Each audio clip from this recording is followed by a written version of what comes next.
Alright, so before we get on with the video, I just want you guys to make sure to drop a follow on my Instagram because my content is always on point and I guess you will like my posts, and yeah, that'll be very helpful for you. Now let's get on with this marker review.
welcome to the third episode of marker review. So for this episode of marker review, I'm going to be reviewing these markers, which are the Go Create markers. So let's start talking about what I really think about these markers. So these markers are actually very similar to the ones I did on my first ever marker review a few months ago. Firstly, because these markers are actually so cheap.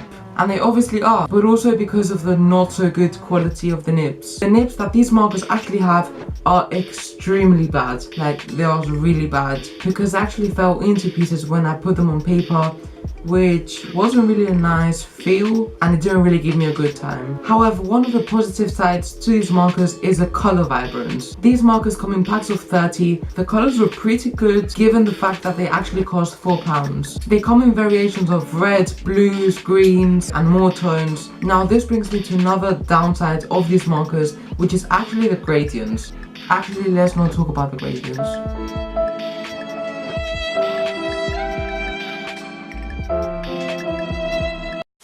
I feel like the gradients don't even exist for these markers. Probably because they are water-based markers. I don't know, maybe. Who knows? So these markers are actually really amazing in colour and are way cheaper than Copics, but at the same time there were more downsides than advantages in this review. So I guess I'll just give these markers a 4 out of 10 just because of the topics we've talked about. So that was the end of this marker review. If you did enjoy it, please make sure to give it a like, subscribe for more content, and if you have any suggestions of any other markers you want me to use for another marker review, please make sure to comment it down below. And yeah, I'll see you guys on the next video. Peace.